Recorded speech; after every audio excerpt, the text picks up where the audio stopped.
A lot of this isn't going to make sense to you, and I'm sorry about that. I'm just going to start at the beginning, with the house.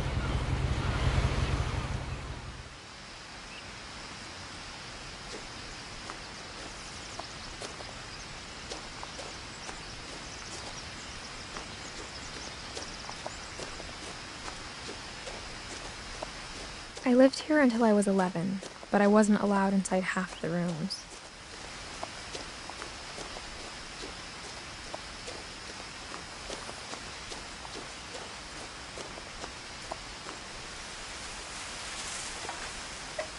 Inside the mailbox were bills from 7 years ago, marked urgent, open immediately.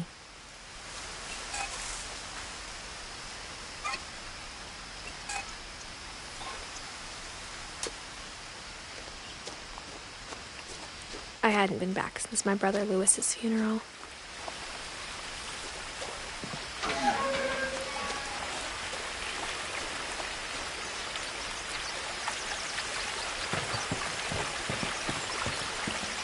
In her will, my mother left me a key, but didn't tell me what it unlocked.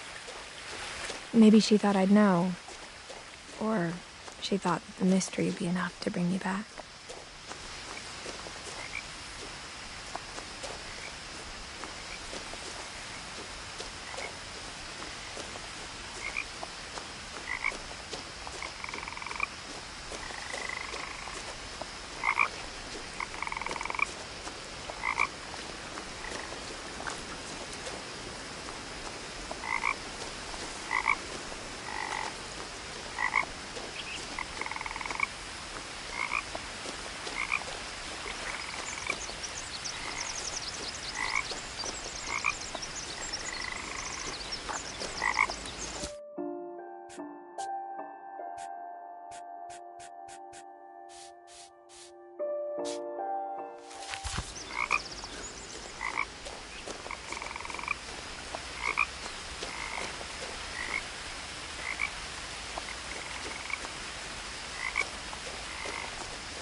The truth is, even after I inherited the house, I never thought I'd come back to it. But now I had questions about my family that only the house knew the answers to.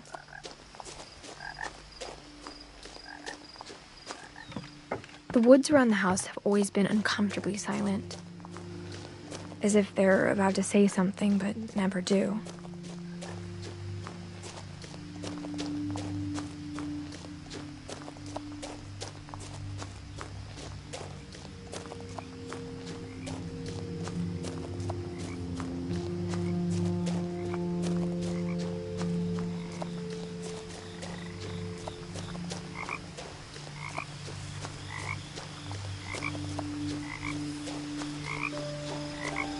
The house was exactly like I remembered it, the way I'd been dreaming about it.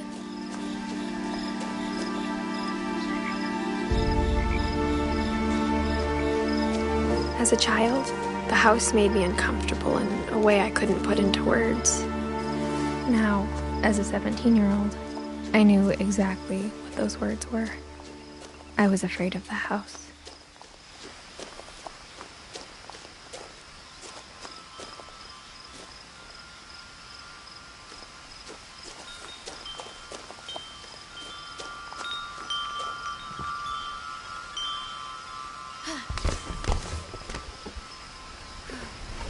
Crawling through the doggy door used to be a lot easier when I was 11.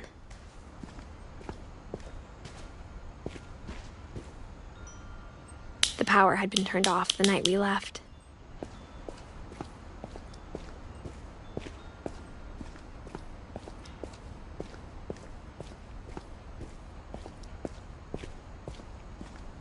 For the first time in years, I felt like I was home.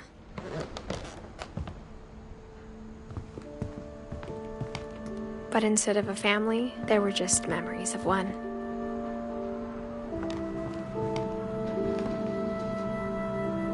Like how after Louis started working at the cannery, we all got sick of eating salmon. Except our cat, Molly.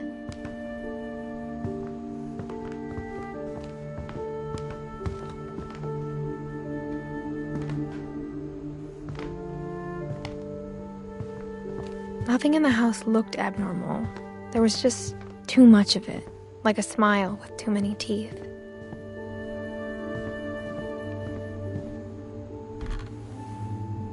Edie told me once that every Finch who ever lived is buried somewhere in the library.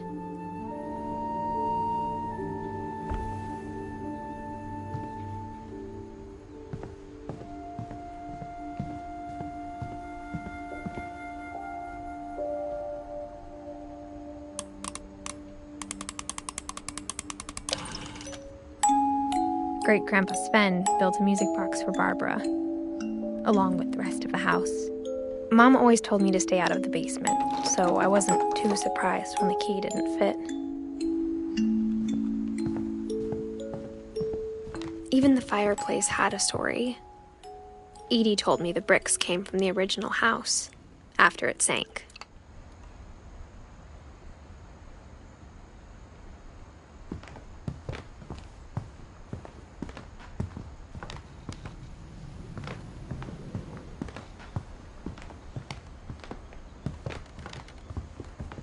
The table was still a wreck from the night we left. It was like a bomb had gone off, killing everyone but sparing the furniture.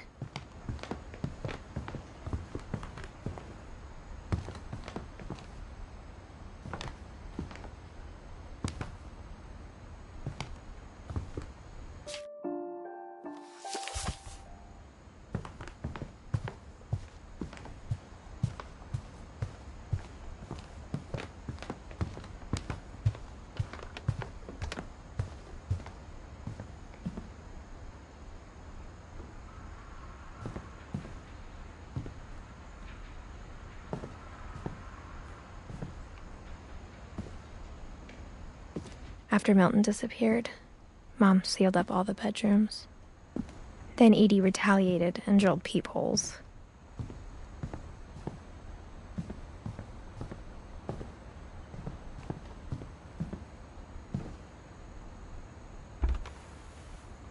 Molly always seemed like a girl I could imagine being friends with, if she hadn't died in 1947.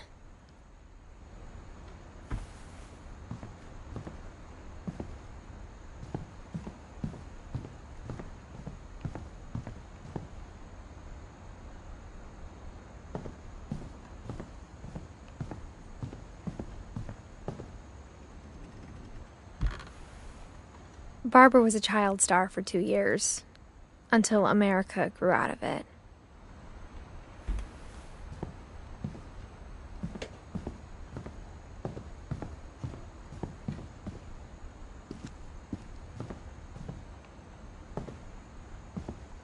Whenever people ask me about my family, the first thing they always want to know about is Barbara.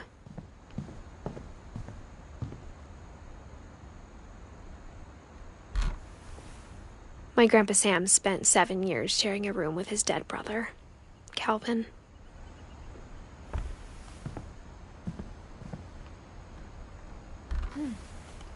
As a kid, I just assumed every house had peepholes and sealed rooms you weren't allowed inside of.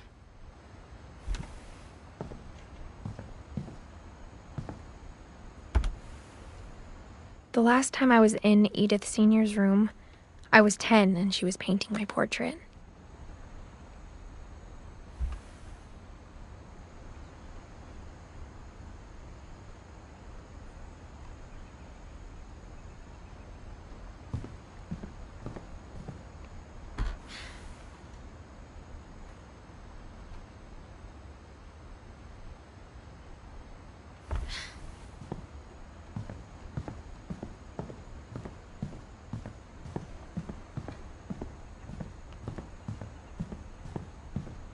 I spent a lot of time playing in Great Uncle Walter's room.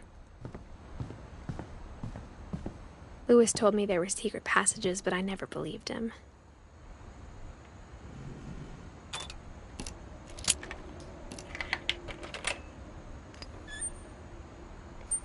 Turns out, My mom was really good at keeping secrets. Now it was time to find out what my mom had been afraid of.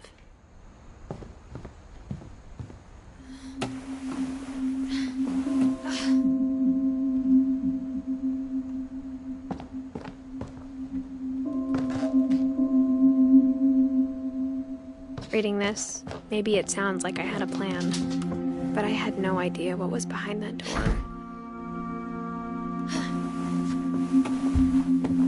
Just like I had no idea where all this was gonna lead. Molly's gerbil had a tiny bedroom with its own even tinier gerbil cage.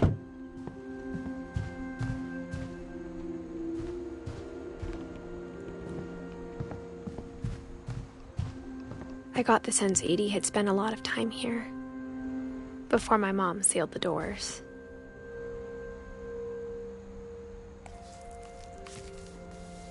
December 13th, 1947. Dear Diary, I'll be gone soon, but I wanted to tell somebody about what's gonna happen. It started when Mom sent me to bed without dinner.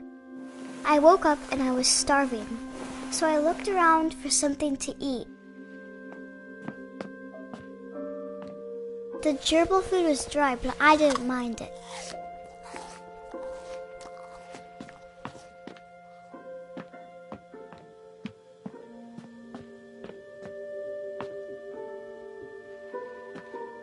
I thought about eating Christopher, but I held back.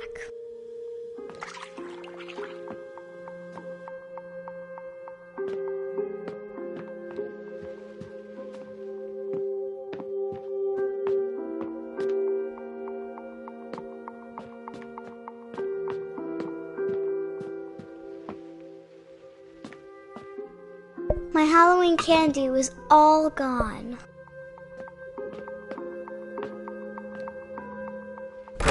Mom, can I come out now? Sweetheart, it's late. Go to sleep.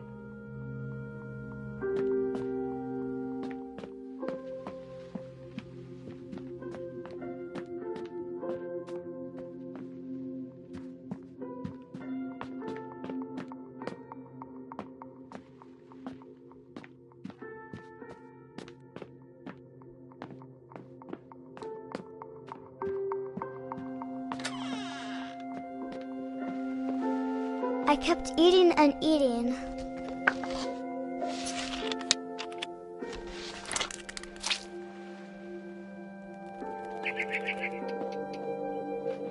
I ate a lot of things that night.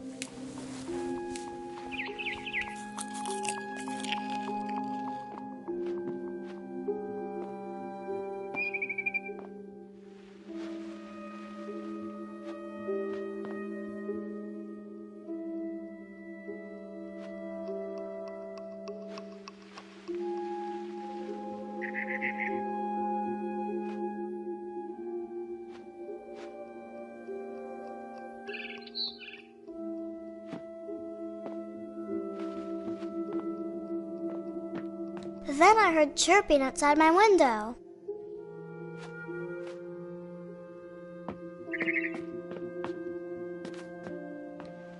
It was a barn swallow going back to her nest.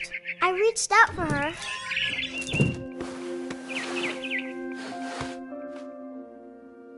And suddenly, I was a cat.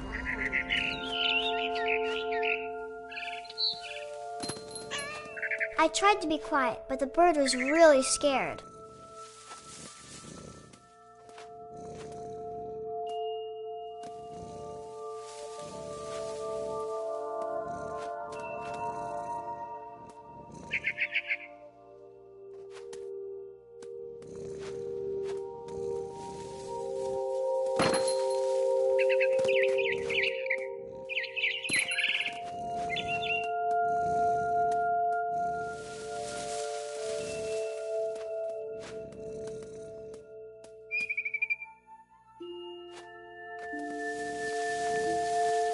Mom and Dad didn't even look at me.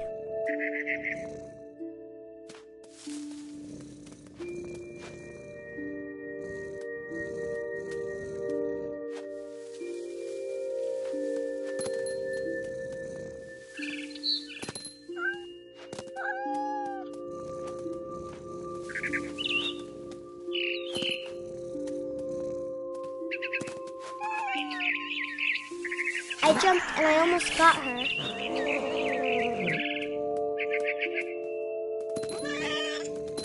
I could tell she was getting really tired. Now I was up in the big tree. I promised Dad I wouldn't climb it anymore. All I cared about was eating that mama bird.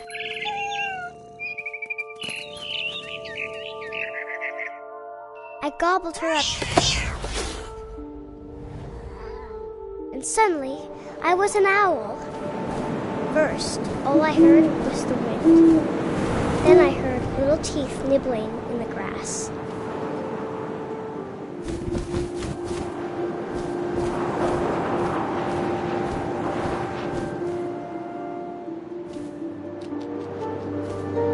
Rabbits.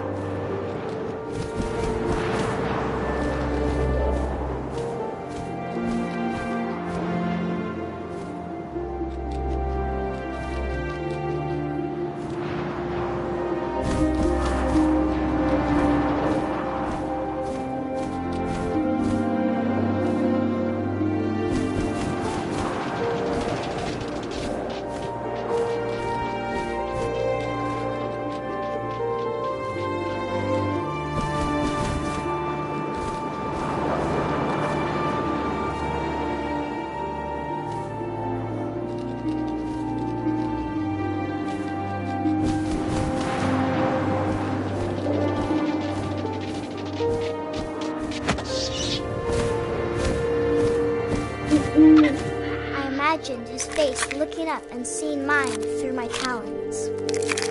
I swallowed him up, and I didn't chew one bit.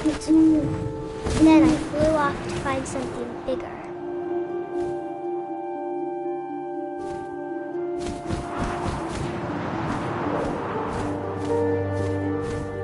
A mama rabbit.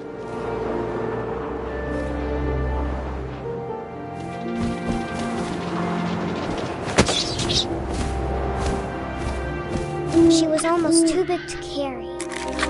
I started choking, but I couldn't stop eating. And suddenly, I was a shark.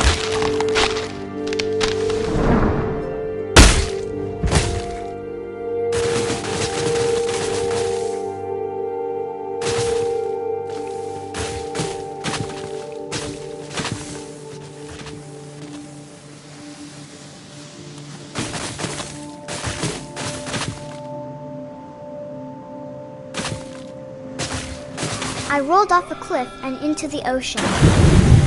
Now, I was hungrier than ever.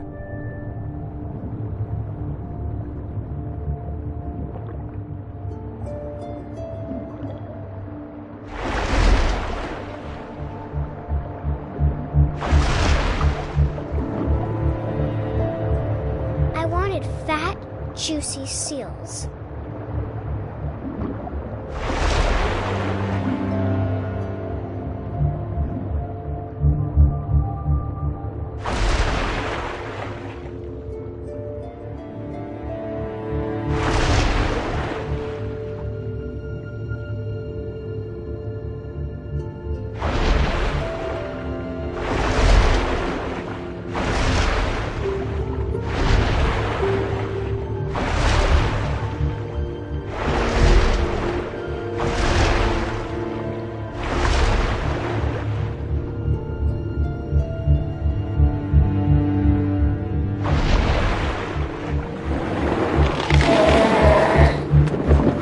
Off her flipper, and it tasted really good.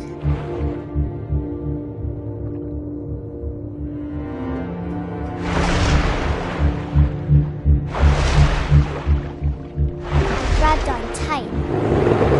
When I was so hungry, I jumped out of the water. When I opened my eyes, everything had changed.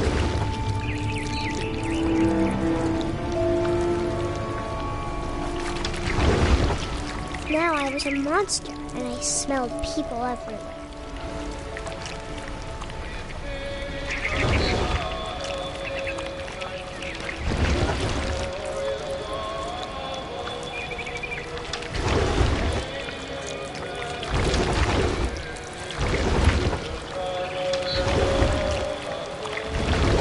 was big, but I moved real quiet.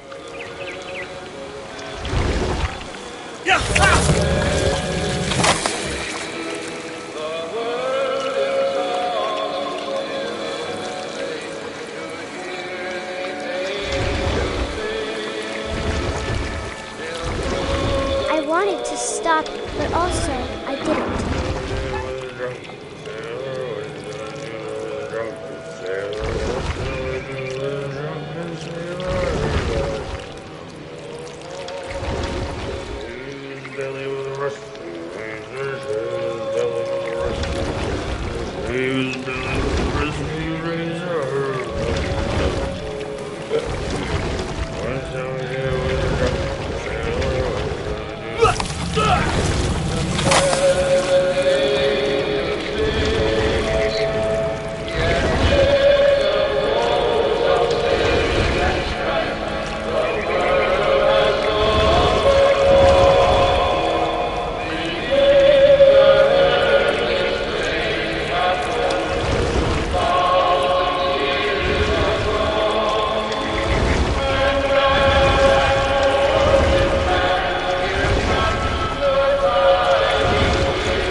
Passenger, I was still hungry. And across the water, I smelled something new. Something I had to have, so I swam towards it.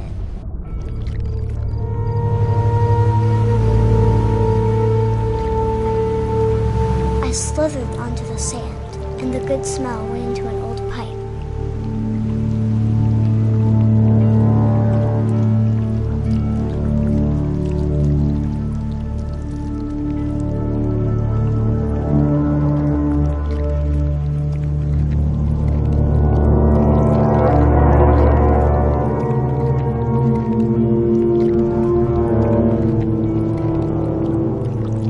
Closer and closer.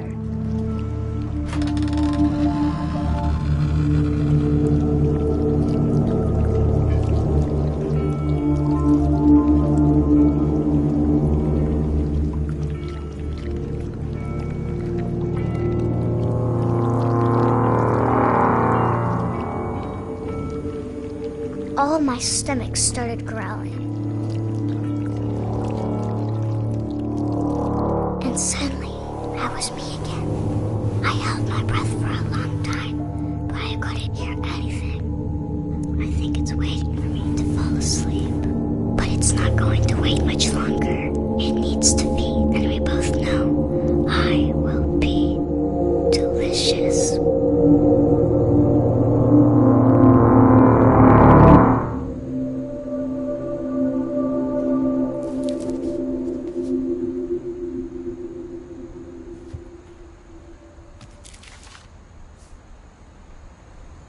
I'm not sure if I believed all of that, but I'm sure Edie would have.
I can't describe it, but I felt like some part of Molly was still here.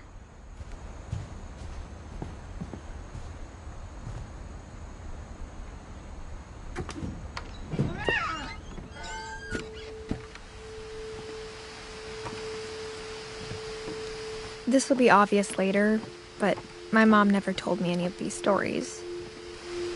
Edie would have, but Mom didn't like bringing up the past. Though, when we adopted a stray kitten, she was the one who named it Molly. I spent a lot of time in Great-Grandma Edie's room.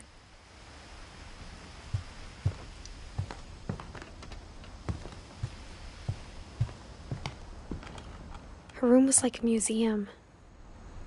For 500 years, the Finches have been famous throughout Norway for their fortune and misfortune.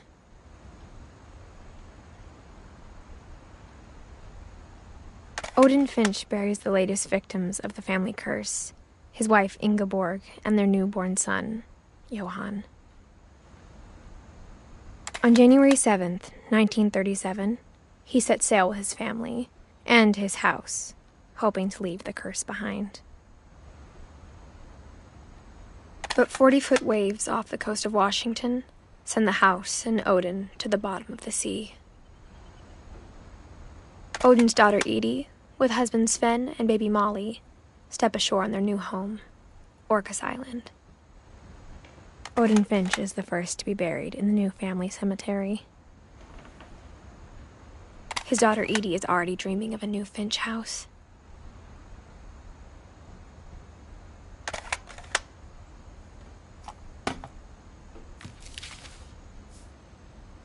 Whatever's wrong with this family, it goes back a long ways.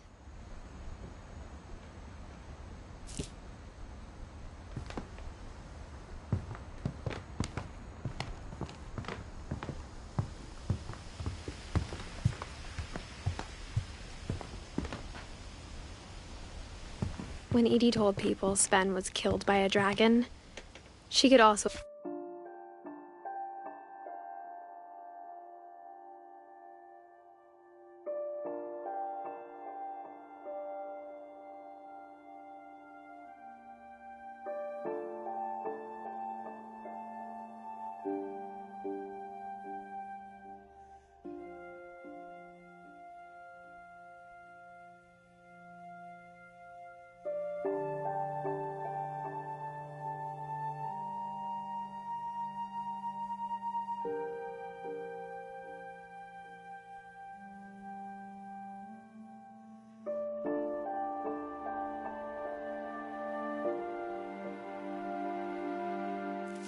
said he was building a dragon-shaped slide that collapsed.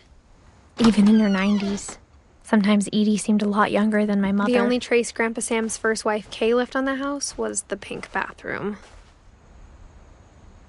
It was a pretty big trace.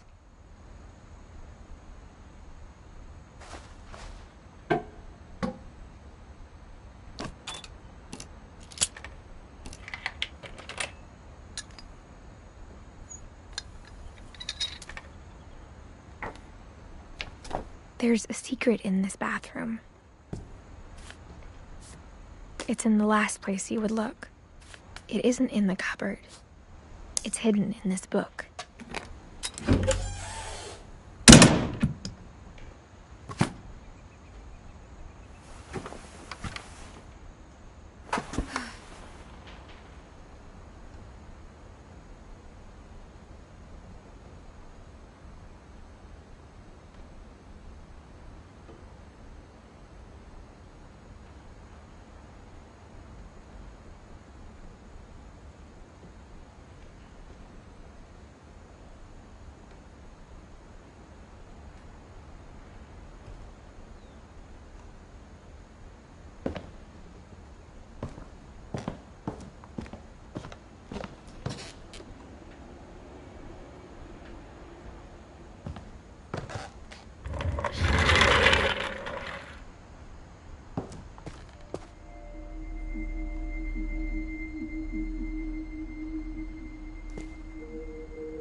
I knew Grandpa Sam had a twin,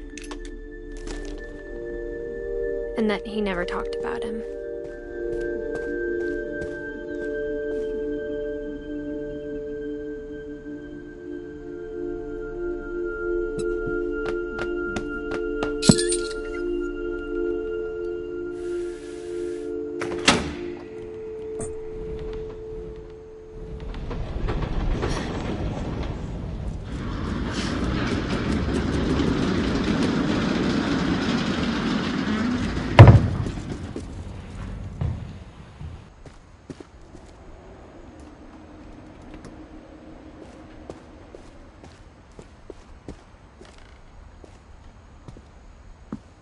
I guess my grandpa didn't like history any more than my mom did.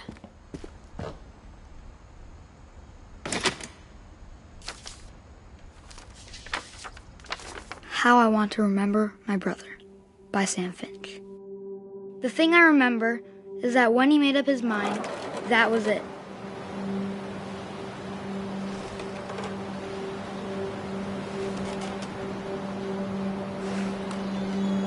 My brother said he'd die before he ate another mushroom, and he did.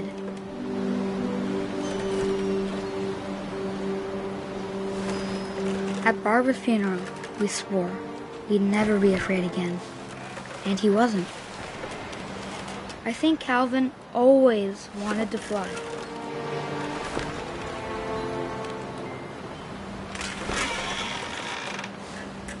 Sam! Calvin! Dinner's ready! Coming!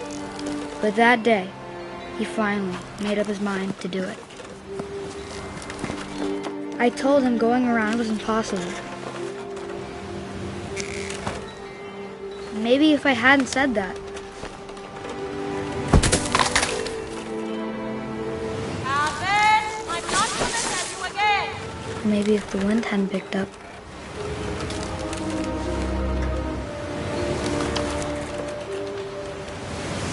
then maybe he'd still be here. But I doubt it.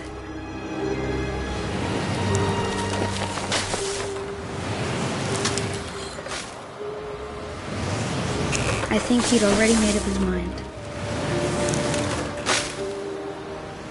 That's what I want to remember about my brother.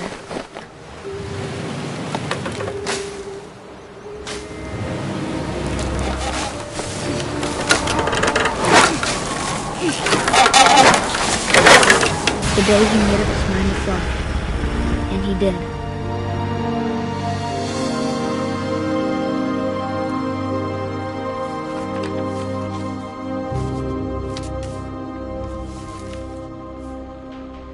Calvin's story felt strangely familiar. When I was younger, I remember trying to do the exact same thing.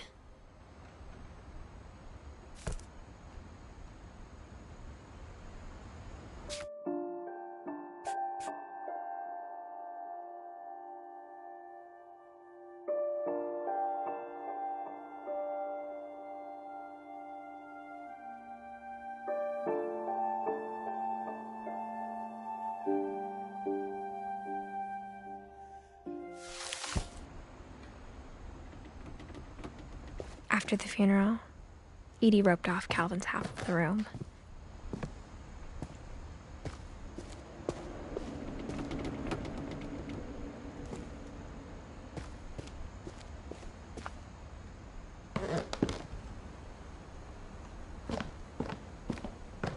Sven gave Sam an old camera he'd refurbished.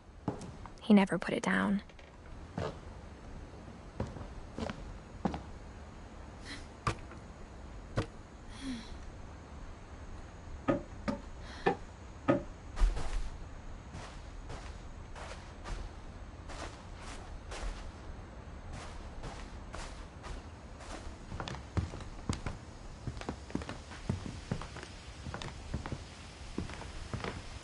One summer, they evacuated the island, but Edie refused to go. For a few weeks, she was a celebrity.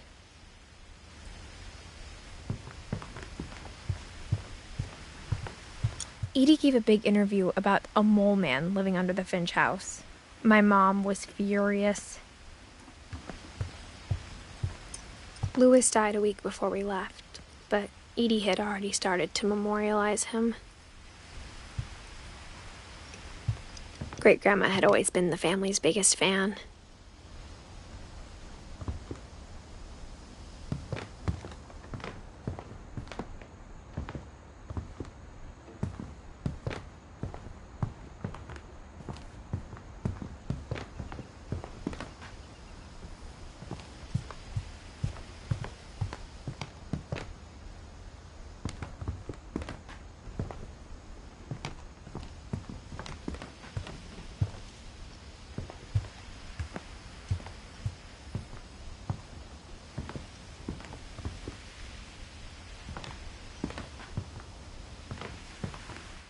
I hadn't thought of myself as Edith Jr. for a long, long time.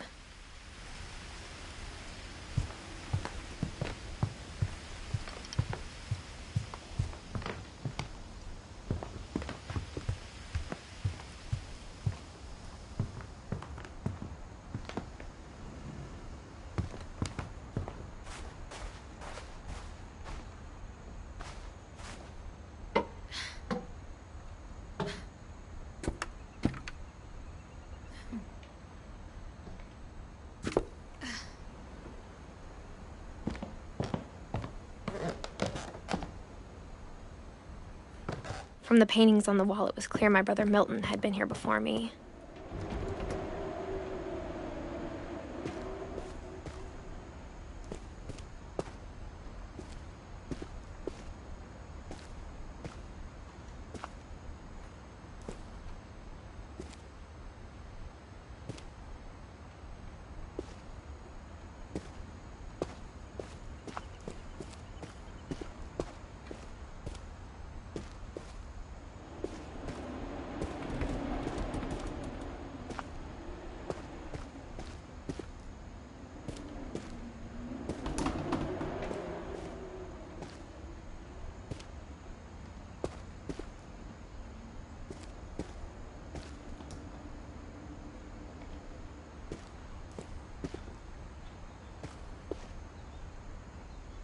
Mom said Grandpa Sam enlisted at 18 and never set foot in the room again.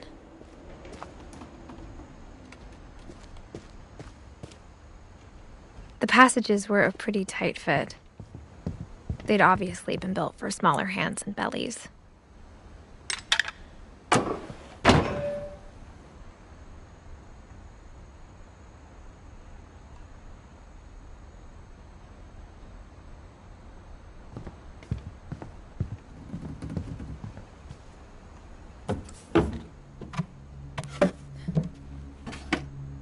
Growing up, I always thought of Barbara as a child star.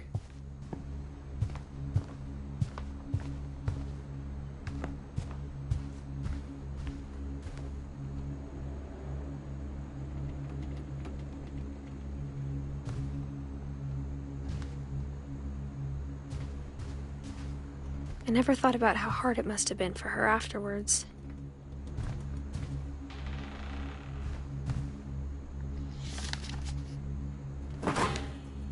Of all the stories people wrote about Barbara's death, I'm surprised Edie saved this one.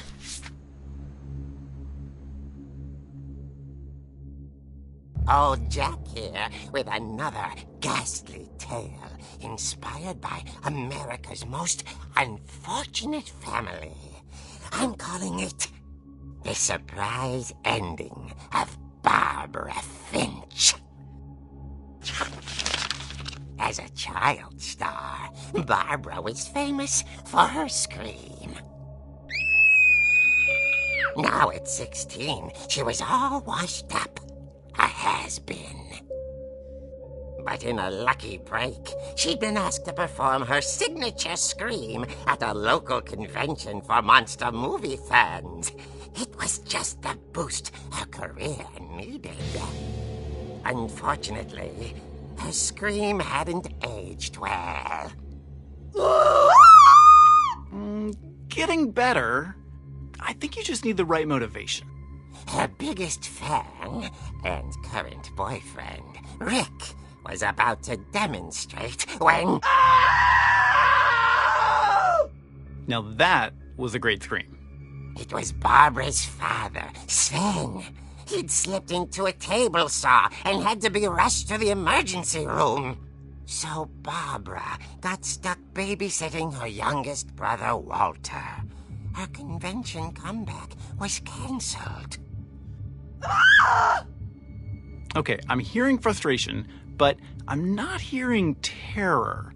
What if I tried... A gang of hoodlums in Halloween masks have been terrorizing Orcas Island tonight. Police are urging residents to... That came from the basement. You're right! Also, I loved your delivery on that. Why is your basement door locked? Because my dad likes making puzzles and secret passages.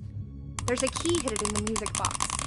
The secret is to keep winding and winding until finally the key pops out. Thanks, babe. I'll be back in a sec. 20 minutes later, Rick hadn't returned. So Barbara went to look for him, right on cue. She reached for the music box. And as she wound the key, she listened for Rick, but the house was silent.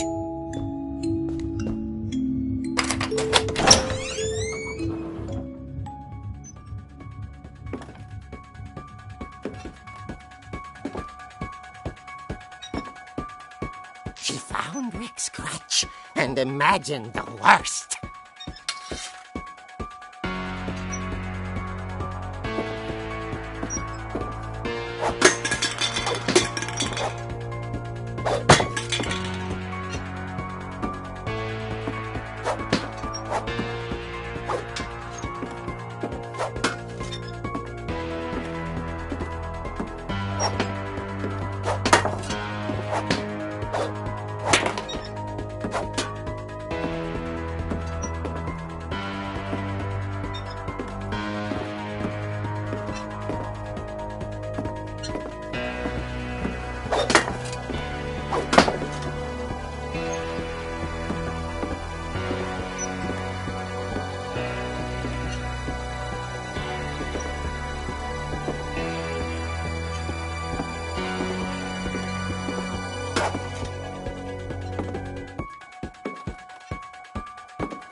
The gang's leader is the infamous Hookman killer, Dr. Carl Hamill, who impaled and then ate his family 10 years ago tonight.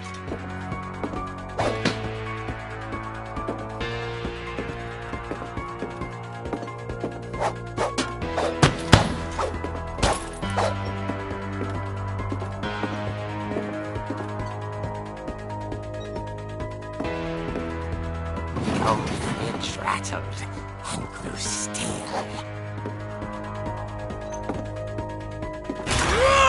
Oh dear!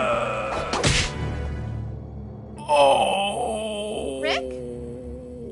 Barb, relax. I was just trying to scare you to help you find your scream. Well, I'm not scared, Rick. I'm furious. Then act furious.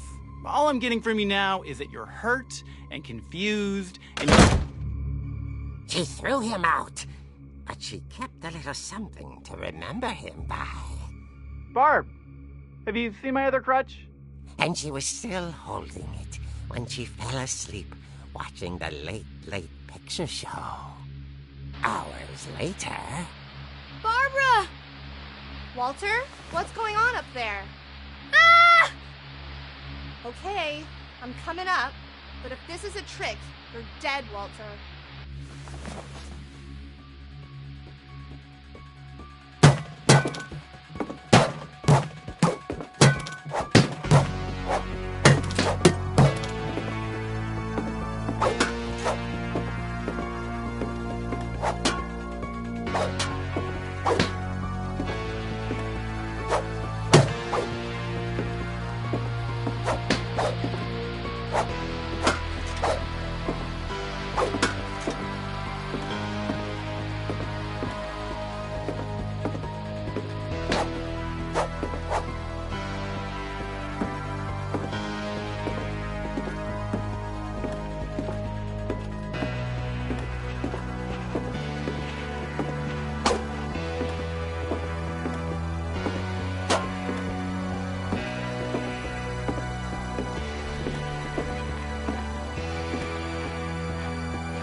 Walter had vanished, but his bedside radio was still on.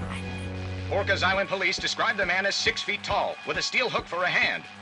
Residents are urged to lock all doors and windows and notify the police of any suspicious activity. Barbara turned, saw the hookman, and was speechless. He was quite smashing.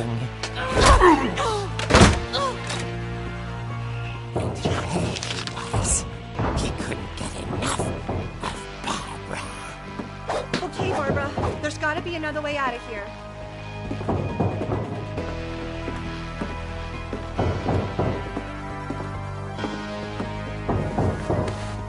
That night, she played her part beautifully.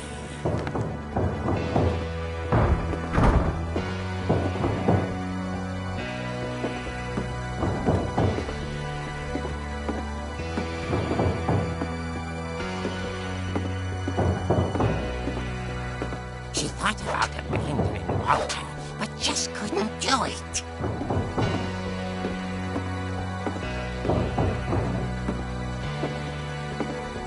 Molly's door hadn't been opened in years. The hinges groaned.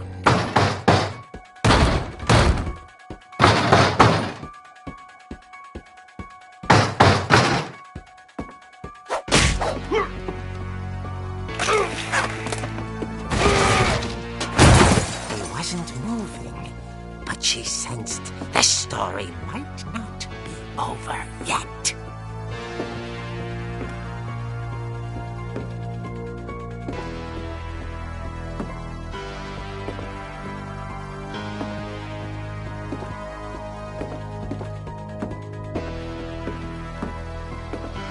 The hookman had vanished.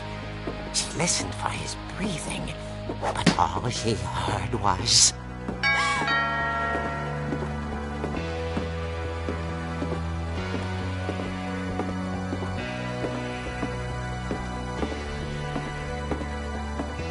At the door, she heard whispering.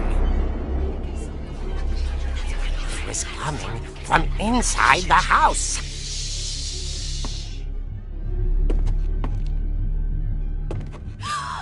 Oh dear.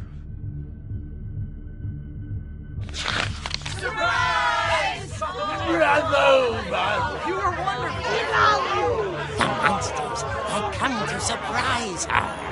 For Barbara, it was a dream come true. Then she saw what kind of monsters they were, and she realized what was about to happen. She was going to be famous. And with her final breath, Barbara Finch gave the performance of her life.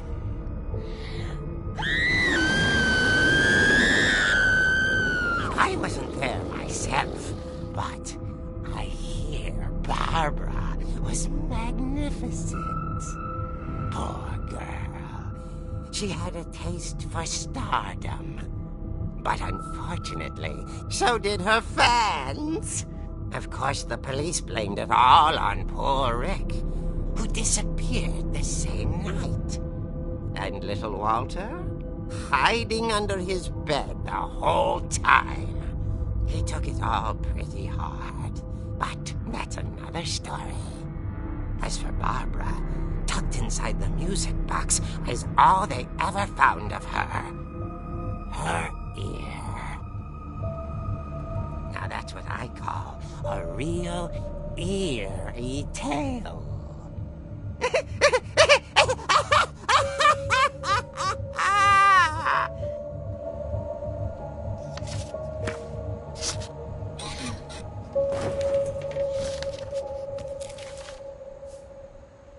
Edie told me all Barbara wanted was to be remembered, as absurd as that comic was. Maybe what Edie saw was a happy ending.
I guess now I know why Mom didn't like me playing with the music box.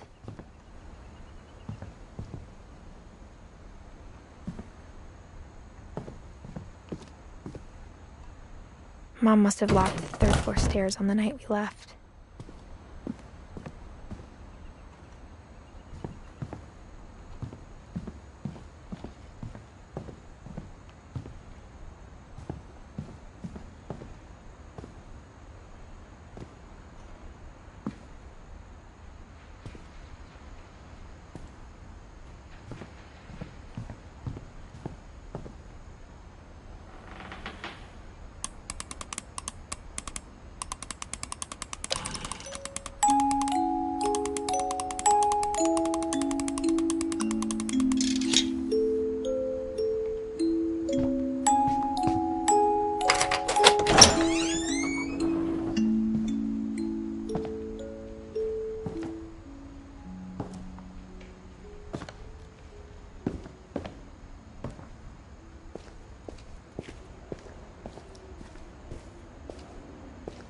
Mom said the basement was off limits, unless I wanted another tetanus shot.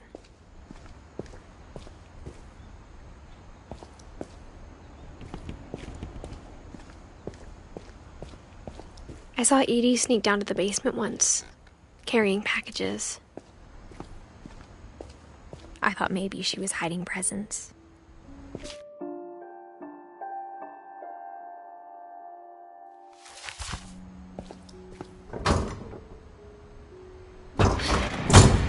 It turned out she was hiding a lot more than that.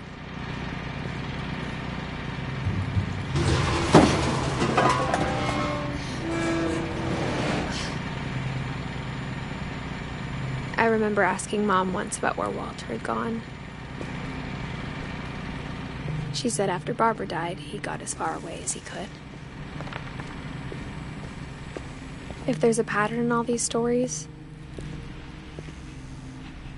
I think it's that none of us has gotten very far.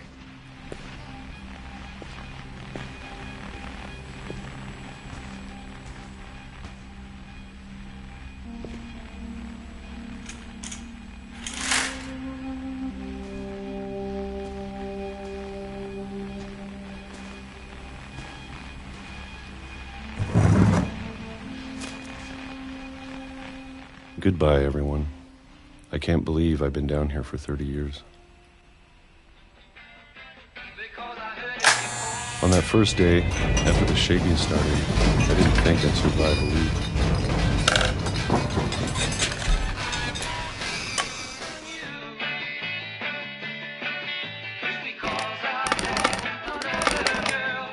But after a few days, I settled into a routine.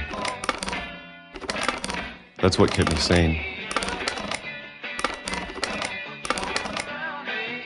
Having a schedule, living for today. I always expected to be dead tomorrow. But if you wait long enough, you get used to anything.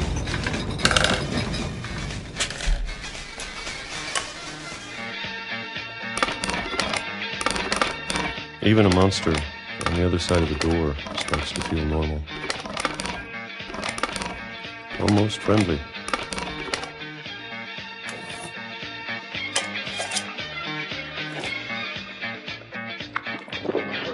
And then one day, everything just stopped. Whatever that thing was, it was gone. Maybe it got tired of waiting. Or maybe I just got tired of being afraid.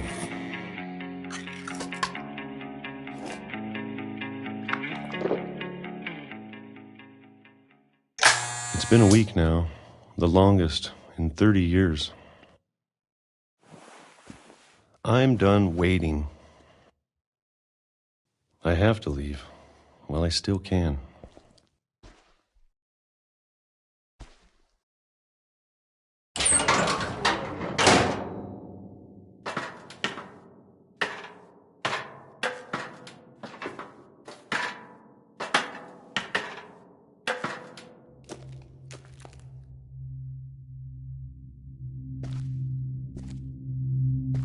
it's out there somewhere.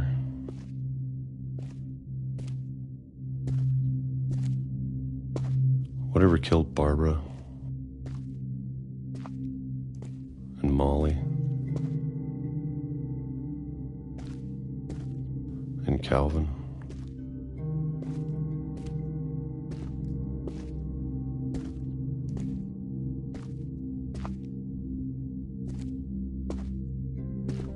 Maybe this is all a mistake. But I need to stop living the same day, even if it kills me.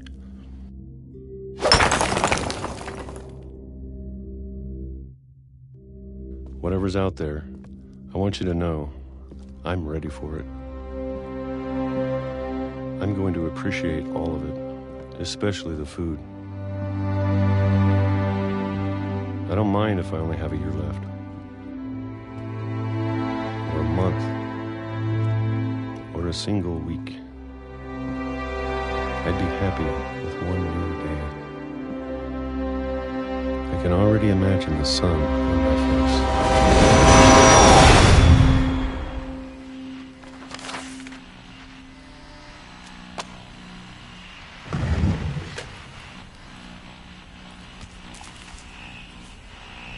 Walter died when I was 6. I can't believe my mom never told me he was down here.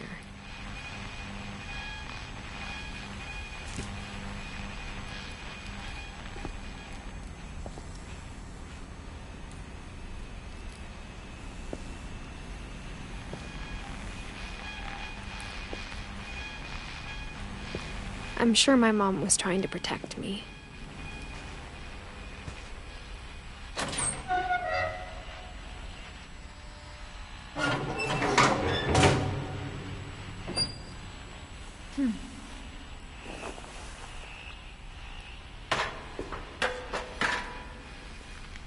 Maybe she was afraid I'd end up like Walter.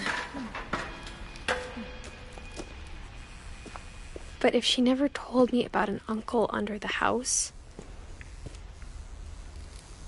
I can only imagine what else she was hiding. I don't want to make the same mistakes she made.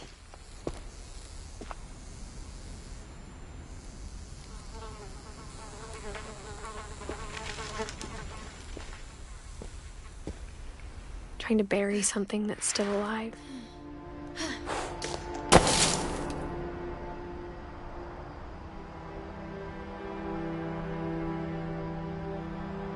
Now that there's only one of us left, or maybe 2, I thought it was time I heard the stories for myself and found out what happened to everyone else. But now I'm worried the stories themselves might be the problem. Maybe we believed so much in a family curse, we made it real.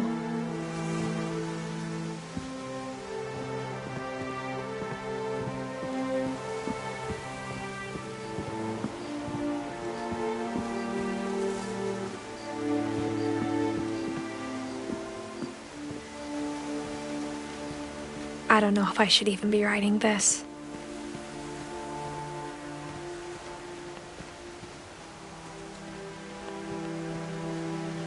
Maybe it'd be better if all this just died with me.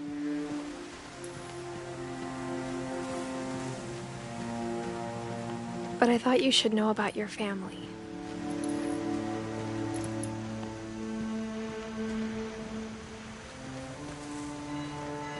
And the history you're a part of.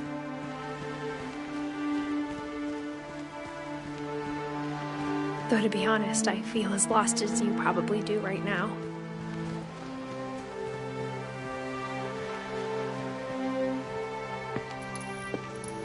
I think the people in these stories believed them, for what that's worth.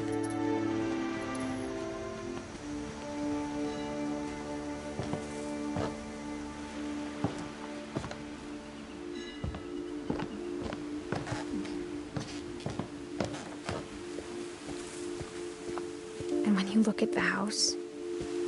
It had that history of imagination and stubbornness and madness. any of it seems possible.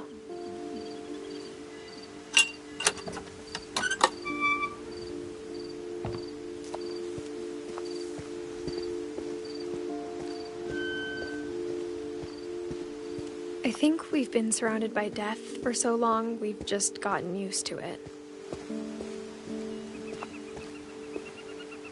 What kind of family finishes building a cemetery before starting the house?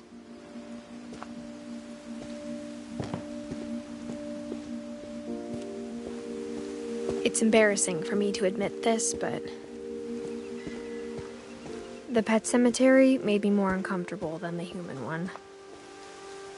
3 of the gerbils are mine, and 2 had been my fault.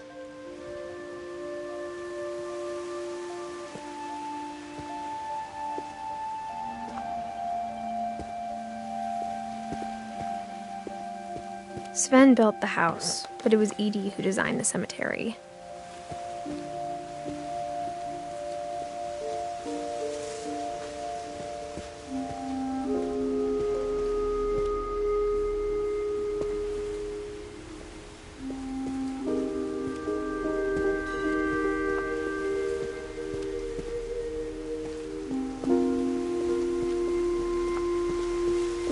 I'm sure Odin's monument had been Edie's idea.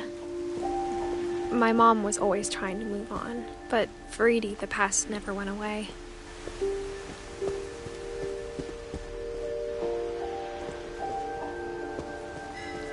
She could see it poking out of the water at low tide.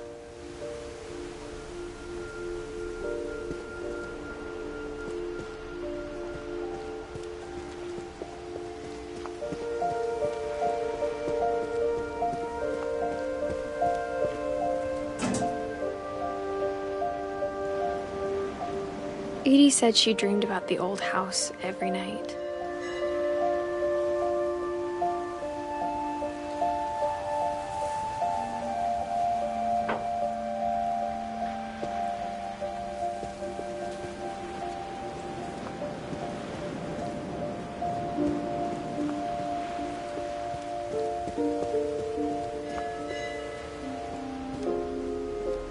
Edie's side was always easier for me to understand.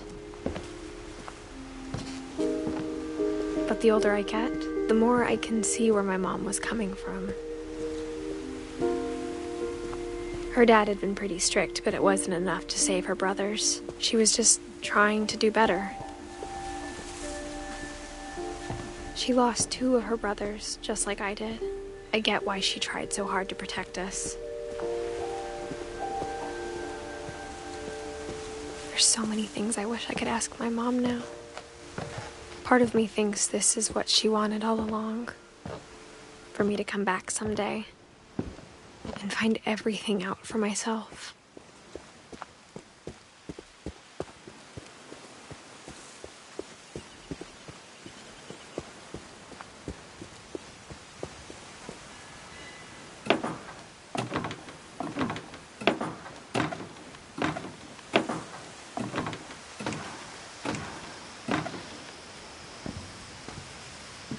But looking back on it now,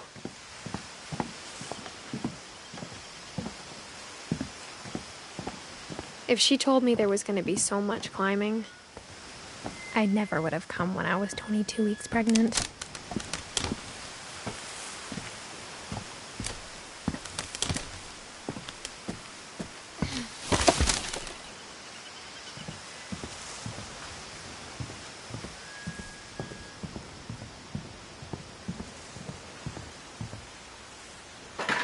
I never met Grandpa Sam, but I think he and my mom had a lot in common.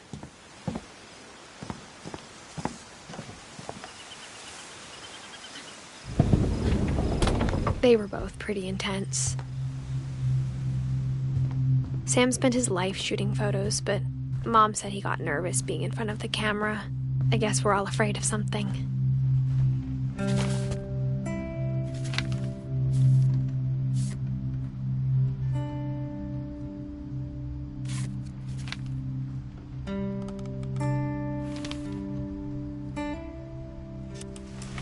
Dawn, I promise, you'll never forget this weekend. Yes, sir. These memories are gonna last a lifetime. What? Am I gonna have to shoot anything? It's a hunting trip, Dawn. Shooting is strongly encouraged.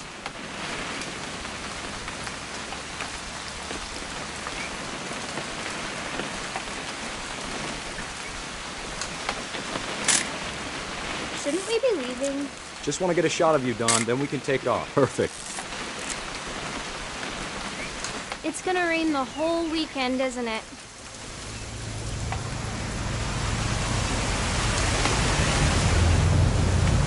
I will never forget this weekend, Dad. That's the spirit. Smile, Dawn. Okay, got it. I'm gonna take some pictures, okay?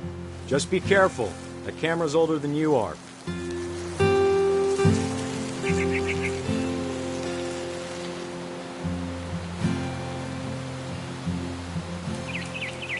You're right, Dad. It's starting to clear up. Still freezing, though.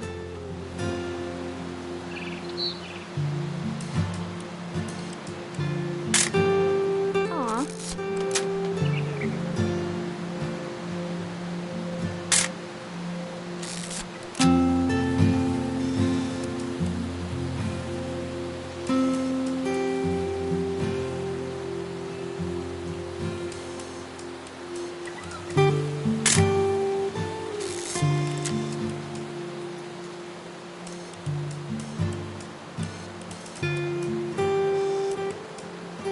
Definitely should not have drunk all that coffee. Hey! That's a keeper. Hold still while I take a picture of you. I'm just saying, I'm not always gonna be here, Dawn. You'll need to remember this stuff, if you want to survive. I'll be fine, Dad. You know who else thought he was gonna be fine? Some guy who died. Dawn, I'm being serious. I know, Dad. You're always serious. Doesn't being out here make you want to chill out? Well, to tell you the truth, I haven't been out here in 20 years.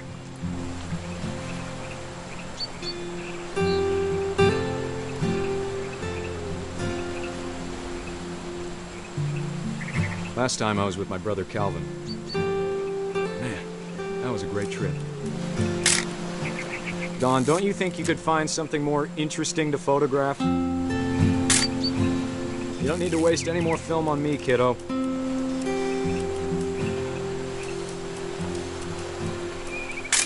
Your grandpa Sven taught us how to fish, how to build a fire. We found an old logging trail. There were deer everywhere. I bet if I could remember where that trail was, we'd spot a buck for you in no time. Give me a minute to check the map.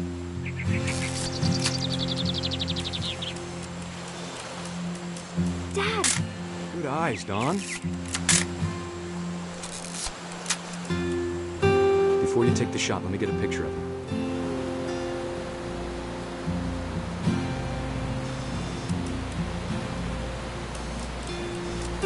Dad!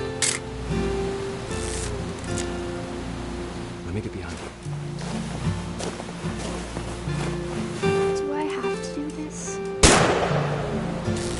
Great shot, Dawn!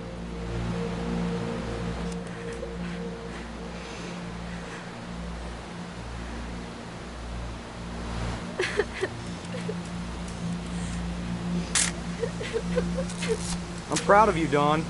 Always remember that, okay?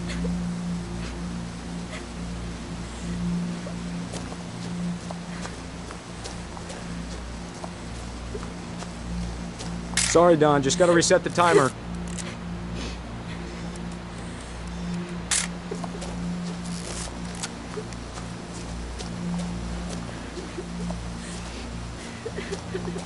Dad, it's twitching. I think That's it's totally so... normal, Dawn. Just focus on the camera. Try not to think about... Dad!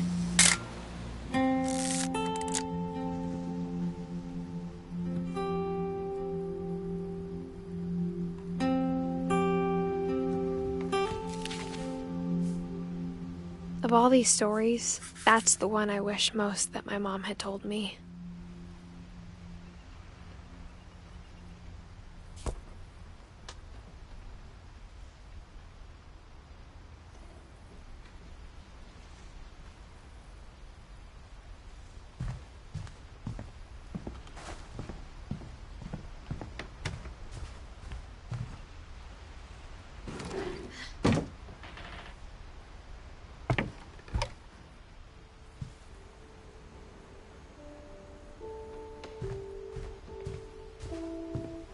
Instead of hiding from death, Sam seemed to go out of his way to meet it.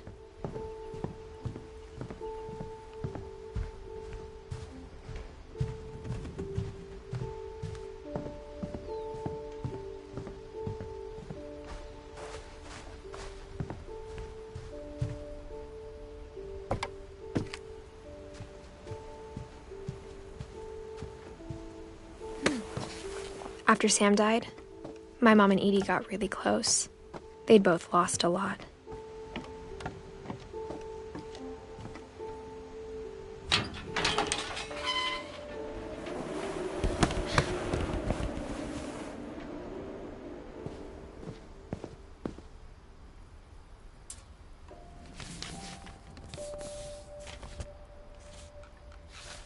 Dear Kay, do you remember the way Gregory used to laugh when he thought he was alone? Like something funny was happening, but only he could see it. I think he saw things the rest of us don't.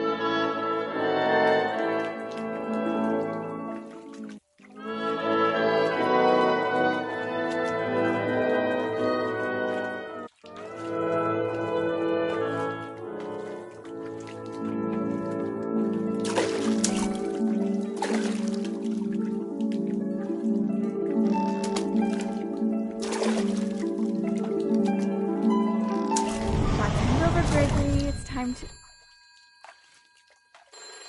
Hold on, sweetie. Hello? Sam, I told you I don't want to talk right now. I wonder what he saw.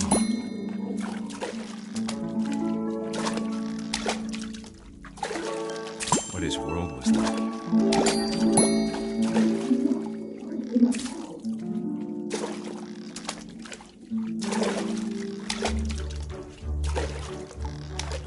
Reminded me so much of Calvin. Lost in his imagination. Whatever it was he saw.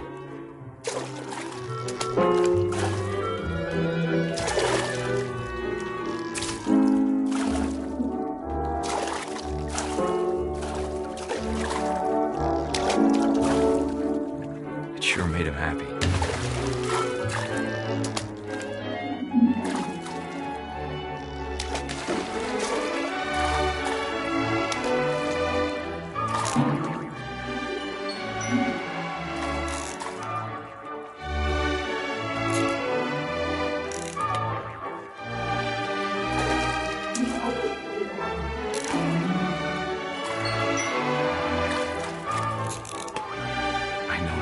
Sounds.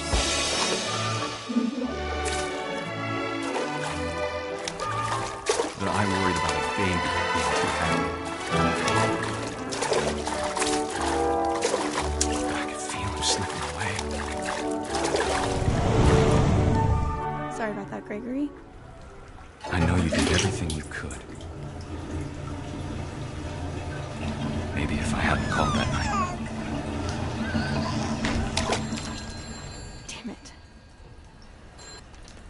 Hold on, I don't want Gregory to hear this.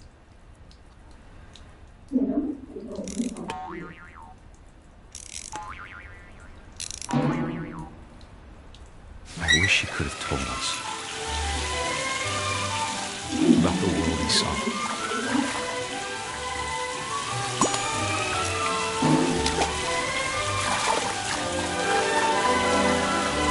There's so much I don't understand. About Gregory. About everything.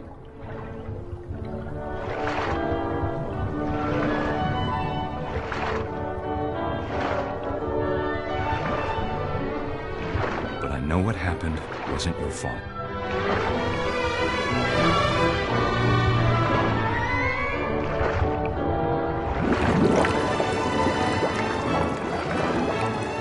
I'm sure he's happy. He'd want you to be happy too. Good luck, Kay. Love, Sam.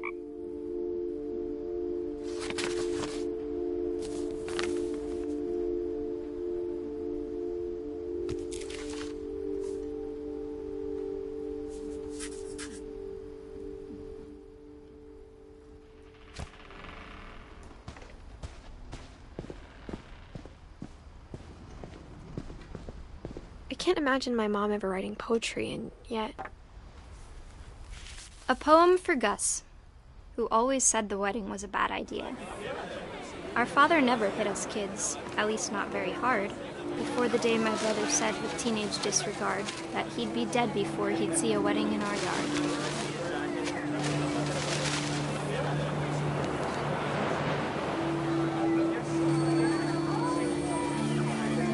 My father made him come, of course, but Gus stood far apart, just flew his kite and bottled up the storm inside his heart.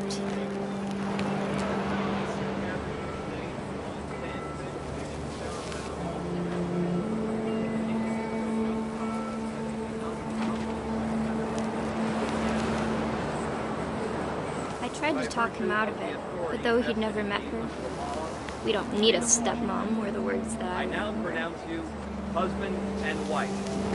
You may kiss the bride.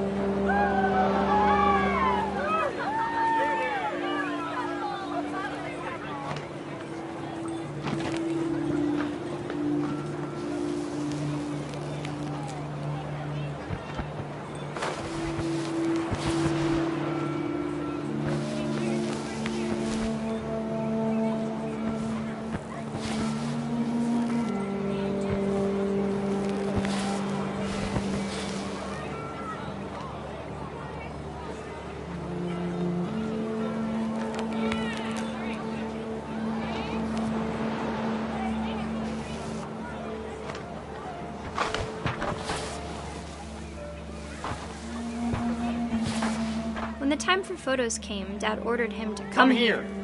But Gus declined, and as a sign held up his middle finger.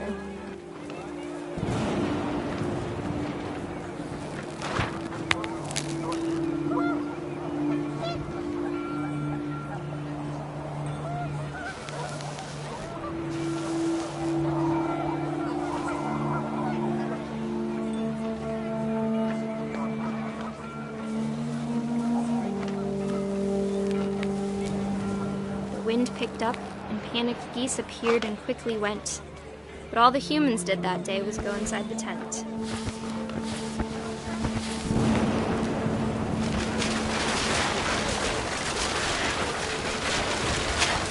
The rain came down in buckets then, but no one seemed afraid that nature might destroy the tent our dad had crudely made.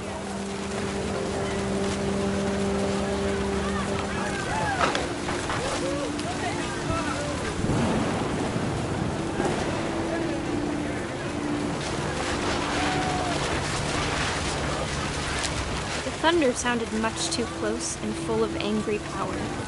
But all my father said to this was, "Make the music louder."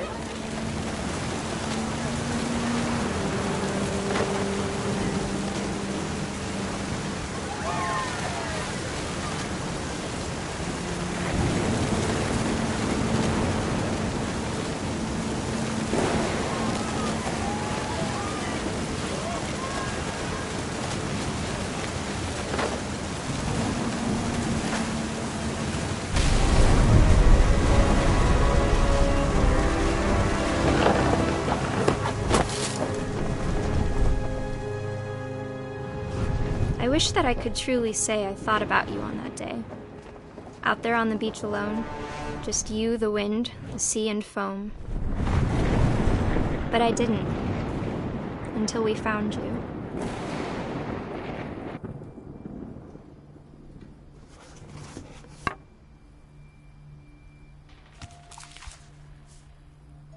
She never talked about him, but Mom told me once if I was a boy, they were going to name me Gus.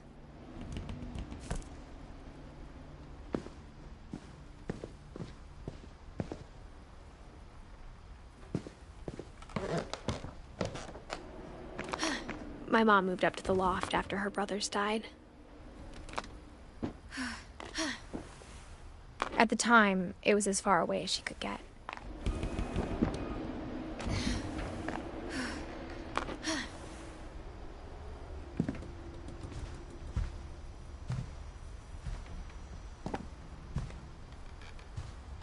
She spent a summer building houses in Calcutta, where she met my dad, Sanjay.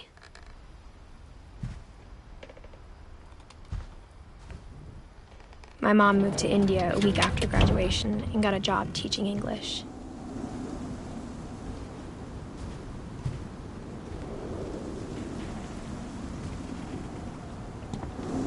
Louis was born a year later.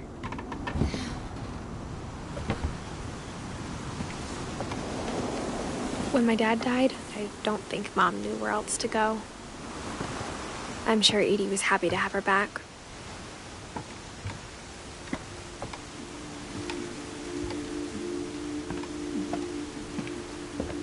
The house had to get a little bigger, but Edie was used to that.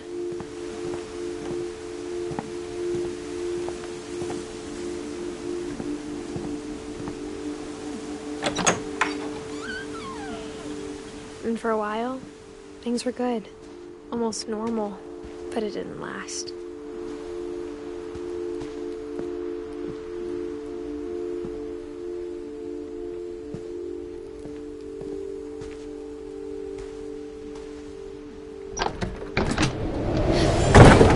The beginning of the end was Milton's 10th birthday, when Edie gave him a castle.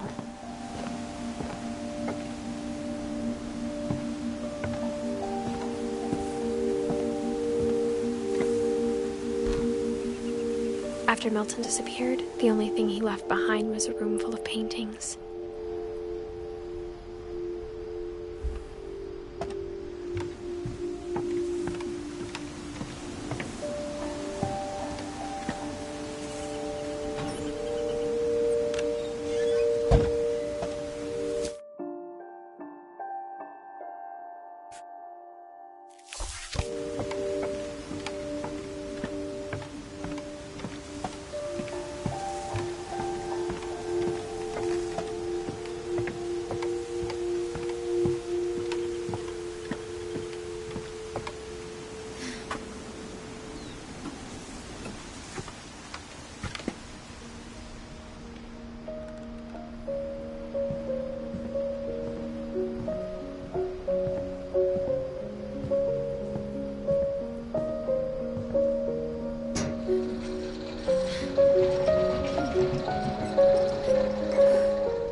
Milton Finch in The Magic Paintbrush.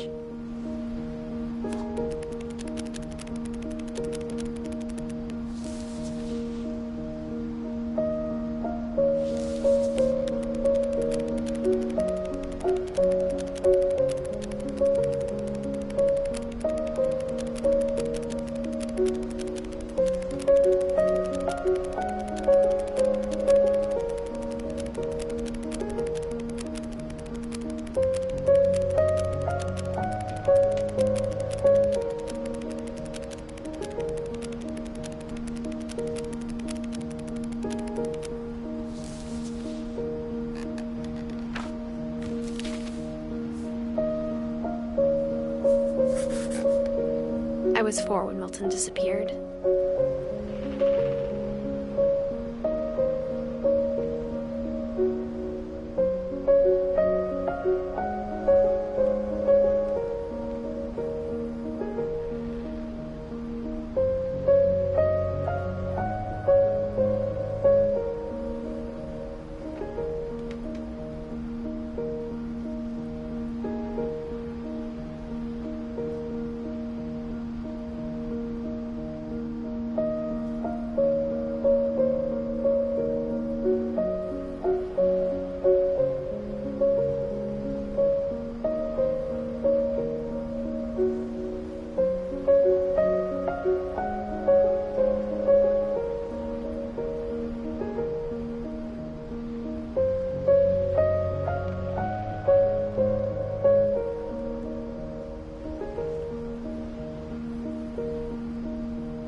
Mom spent months searching for my brother. Then she sealed the doors.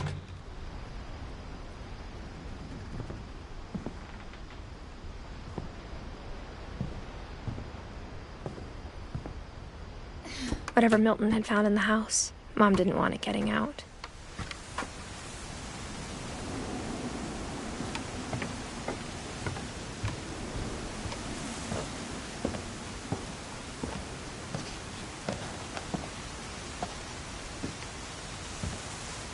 Mom definitely blamed Edie, but I think Louis blamed himself. After he graduated, he just spent more and more time in his room, until Mom got him a job at the cannery.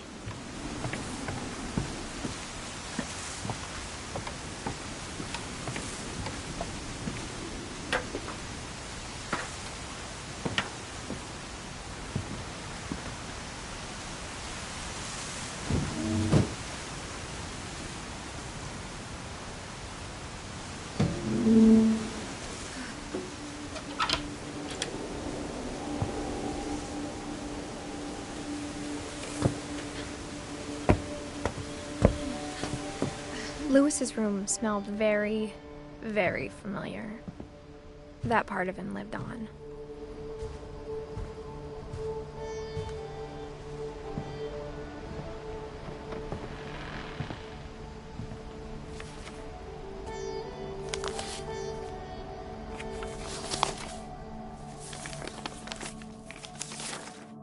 Dear Mrs. Finch, as Louis's psychiatrist, I can understand your desire for an explanation. As I see it, the trouble began in January, shortly after we convinced your son to seek treatment for substance abuse. Newly sober, I believe Louis first noticed the monotony of his daily life.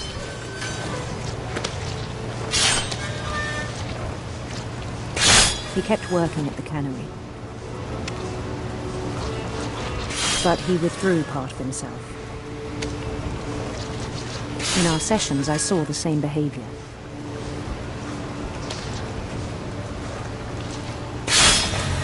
His mind began to wander. I asked him to describe it.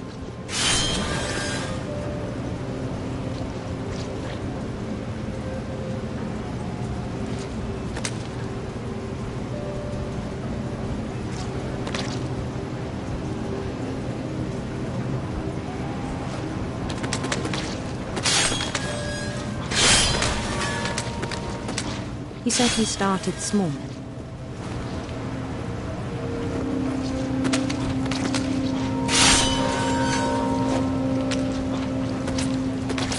Imagining a labyrinth. He'd feel his way about.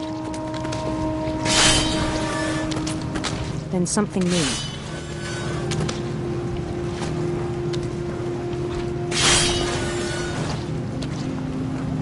Bats. And toads.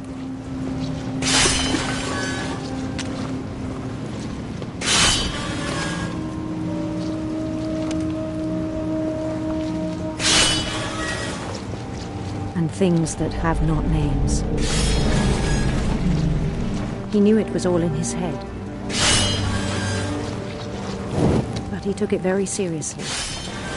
I had hoped he'd find himself.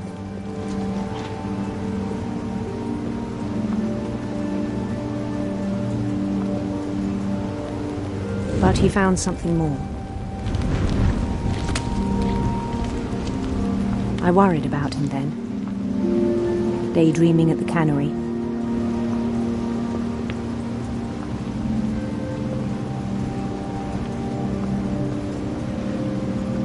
I spoke with his boss,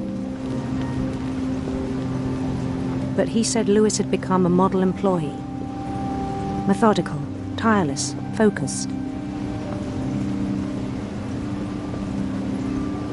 Like a whole new Louis. So I let him go on.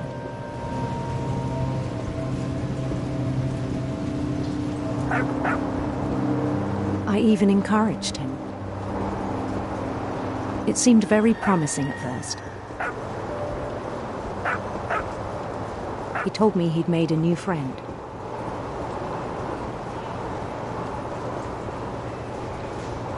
on the edge of a city he named Louis-topia.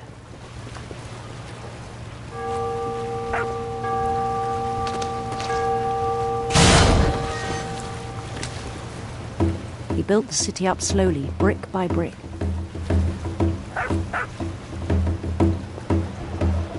Then he made musicians.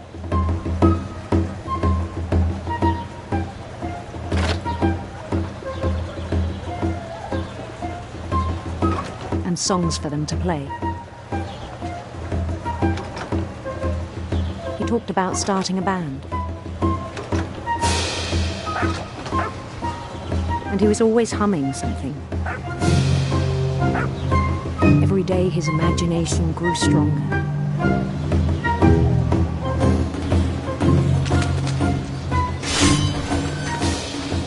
He no longer spoke at the cannery.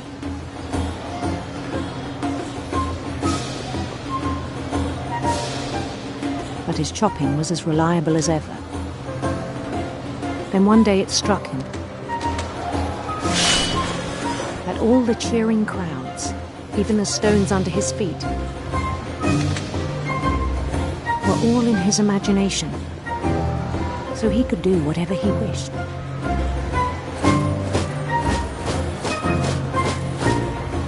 He held an election for mayor. And he won.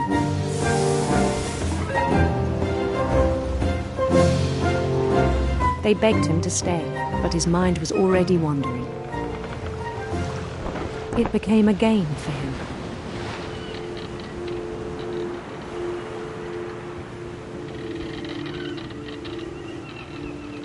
He'd conquer a city, then immediately push on. New Louisville.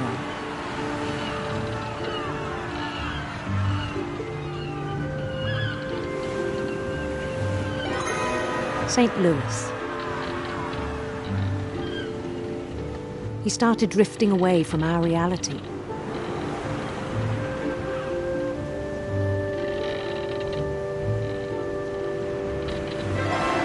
Minneapolis. Until one day he forgot to go home from the cannery. Even as his mother pleaded with him, part of Louis kept sailing on.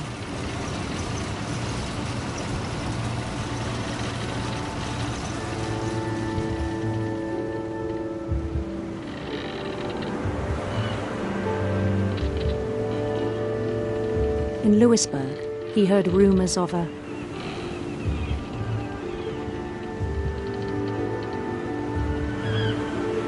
beautiful prince.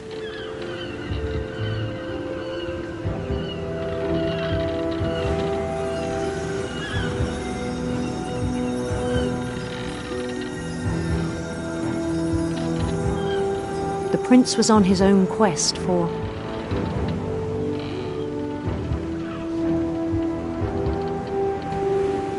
radiant rainbows.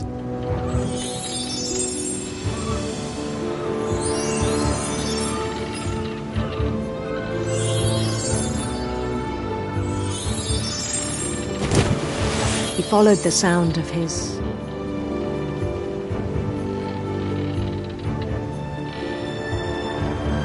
electric sitar.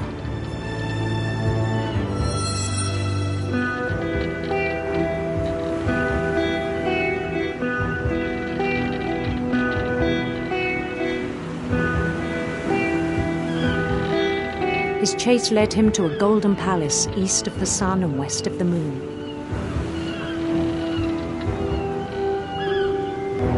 Even then, his logic remained sound.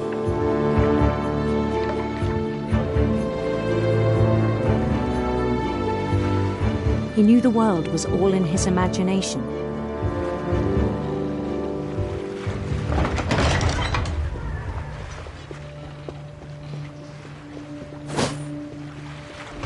But he was so proud of having created it.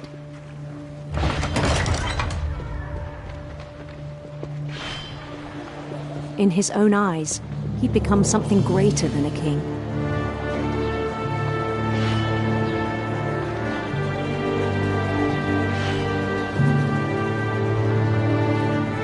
For someone who'd never known success in the real world, I think it was overwhelming.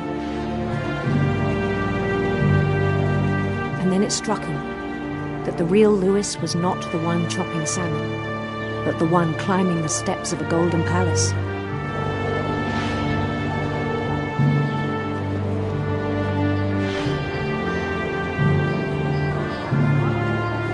My imagination is as real as my body, he told me. It was hard to argue with him.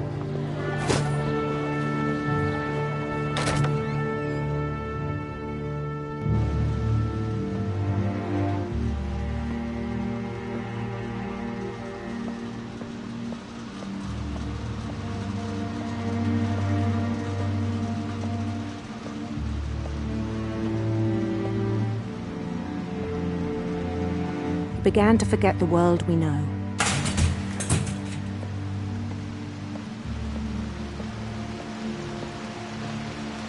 I think it pained him to remember Louis, the cannery worker.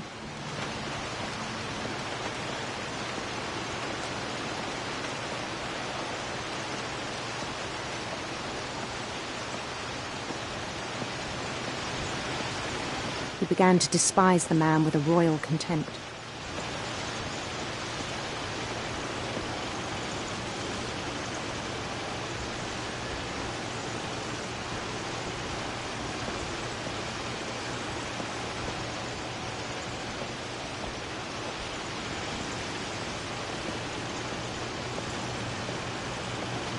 I still thought I could save him. Even after he said he was being crowned king over all the lands of wonder.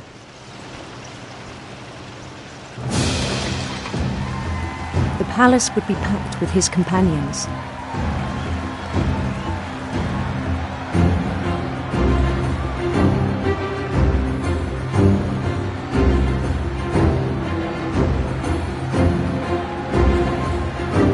Including the wise Calico who'd insisted on advising him.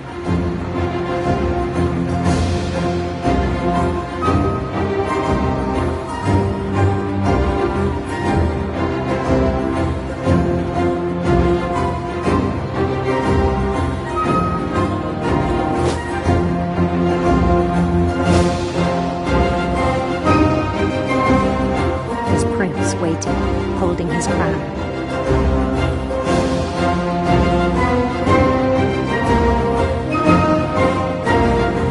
There was only one thing left to do.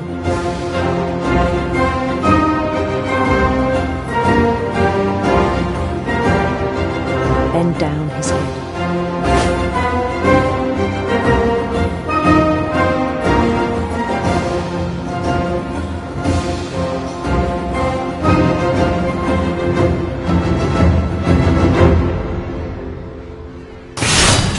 And the rest I think you know. Mrs. Finch, your son was a kind man who will be missed by all of us who knew him.